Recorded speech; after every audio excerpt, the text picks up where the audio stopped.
مسلمانوں کے بازار میں ایک یہودی بادشاہ نے اعلان کرا دیا کہ میرے 4 سوال ہیں، اگر کوئی مسلمان ان 4 سوالوں کا اگر جواب دے دے گا تو میں مان لوں گا کہ اسلام سچا مذہب ہے، اسلام اچھا مذہب ہے اور اسلام ہی پکا مذہب ہے۔ اس نے 4 سوال رکھ دیے۔ پہلا سوال اس کا یہ تھا کہ اے مسلمانوں تم یہ بتاؤ کہ تمہارے رب سے پہلے کیا تھا۔ اس کا دوسرا سوال تھا اے مسلمانوں یہ بتاؤ کہ جب تم عبادت کرتے ہو تو پوری دنیا کے اندر جو مسلمان اللہ کے آگے جھکتے ہیں، سجدہ کرتے ہیں، تو وہ رب تمہارے سجدوں کو، تمہاری عبادت کو کیسے دیکھ لیتا ہے۔ اس کا تیسرا سوال تھا کہ اے مسلمانوں یہ بتاؤ تمہارے رب کا چہرہ کدھر کو ہے، اس کا رخ کس طرف کو ہے۔ اس کا چوتھا سوال تھا کہ اے مسلمانوں یہ بتاؤ کہ تمہارا رب اس وقت کیا کر رہا ہے۔ یہ 4 سوال اس نے رکھ دیے۔ مجمع اکٹھا ہو جاتا ہے، بھیڑ لگ جاتی ہے، بڑے بڑے علماء وہاں بیٹھے ہوئے تھے، لیکن اس کے 4 سوال ایسے بھاری پڑے کہ کوئی ان سوالات کے جوابات دینے والا اس مجمع میں نظر نہیں آ رہا تھا۔ اور آپ یہ یاد رکھیے گا کہ حق و باطل کا جو معاملہ ہے یہ دیکھیے ہمیشہ سے رہا ہے اور ہمیشہ رہے گا۔ اللہ تبارک و تعالیٰ نے دونوں طاقتوں کو رکھا ہے، حق کو بھی رکھا ہے، باطل کو بھی رکھا ہے۔ حضرت آدم علیہ السلام کی تخلیق جب پروردگار عالم نے فرمائی تو آپ کے مقابلے کون تھا؟ آپ سب جانتے کہ شیطان آپ کے مد مقابل آ جاتا ہے۔ حضرت نوح علیہ السلام دنیا میں تشریف لے کر آئے، آپ کے مقابلے کون ہے؟ آپ کی قوم آ کے کھڑی ہو جاتی ہے۔ حضرت ابراہیم علیہ السلام دنیا میں آئے تو آپ کے مقابلے میں نمرود لعین آ کے کھڑا ہو جاتا ہے۔ حضرت موسیٰ علیہ السلام دنیا میں تشریف لے کر آئے، آپ کے مقابلے فرعون آ کے کھڑا ہو جاتا ہے۔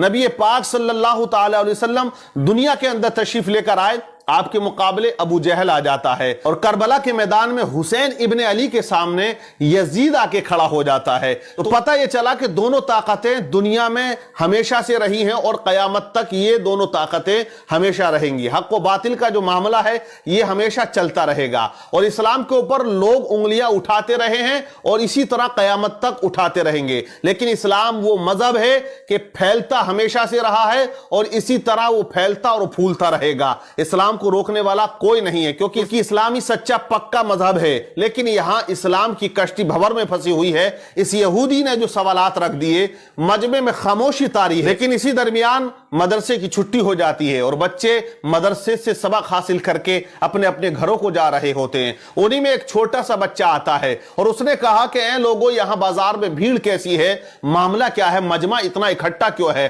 لوگوں نے کہا کہ یہاں ایک یہودی نے 4 سوال کیے ہیں اور وہ مسلمانوں سے کیے ہیں۔ وہ کہتا ہے کہ اگر کوئی مسلمان ان سوالات کے جوابات دے دے گا میں مان لوں گا کہ اسلام سچا مذہب ہے، لیکن اس کے سوالات کا جوابات دینے والا یہاں مجمع میں کوئی نظر نہیں آتا ہے۔ بچہ مجمع کو چیرتا ہوا آگے جانے لگا۔ بچے نے کہا کہ میں اس کے سوالوں کا جواب دوں گا۔ لوگوں نے کہا بڑے بڑے علماء یہاں بیٹھے ہوئے ہیں، تیری کیا اوقات یا تیری کیا حیثیت، تو اس یہودی کے سوالوں کا جواب دے گا؟ بچہ مجمع کو چیرتا ہوا، محنت کرتا ہوا آگے جاتا ہے اور اسی یہودی کے سامنے جا کے کھڑا ہو جاتا ہے جو اونچے تخت پر کرسی لگا کے بیٹھا ہوا تھا۔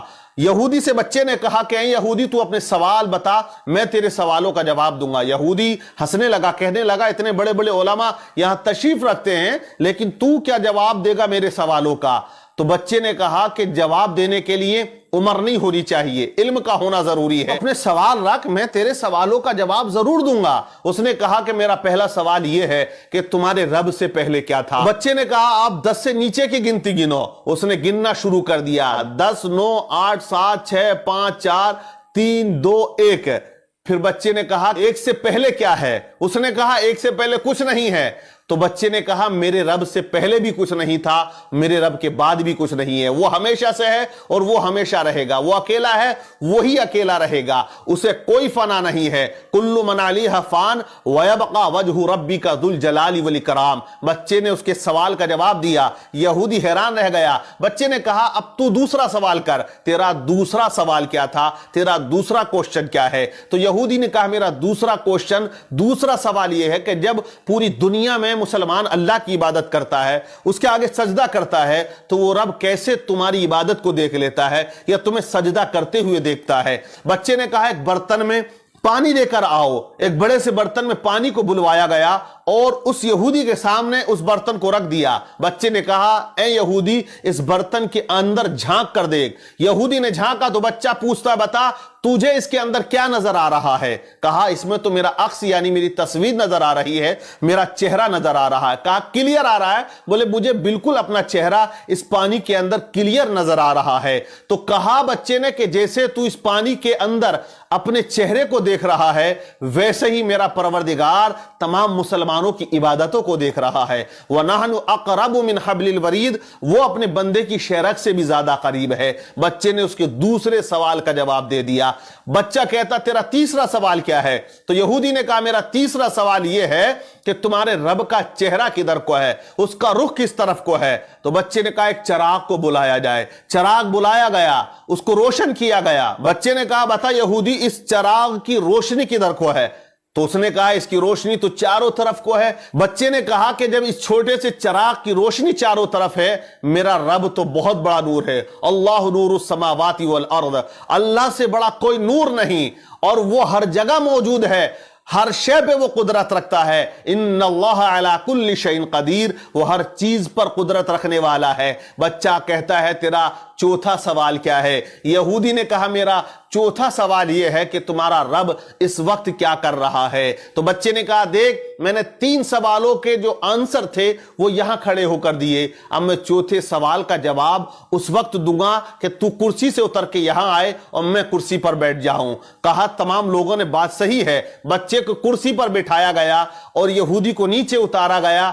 اب یہودی سوال کرتا ہے کہ اے بچہ بتا تمہارا رب اس وقت کیا کر رہا؟ تو بچے نے کہا کہ میرا رب اس وقت یہ کر رہا ہے کہ ایک بچے سے ایک یہودی کو ذلیل کر رہا ہے اور اسے کرسی سے اتار کر نیچے کھڑا کر رہا ہے اور مجھے وہ کرسی پر بٹھا رہا ہے۔ جب اس طرح بچے نے تمام سوالات کے جوابات دیے تو مجمع میں نعرہ تکبیر بلند ہو جاتا ہے۔ اور یہ بچہ کوئی عام بچہ نہیں تھا، بلکہ آگے چل کے یہی بچہ امام اعظم ابو حنیفہ رضی اللہ تعالی عنہ کے نام سے جانا اور پہچانا جاتا ہے، جو آج مسلمانوں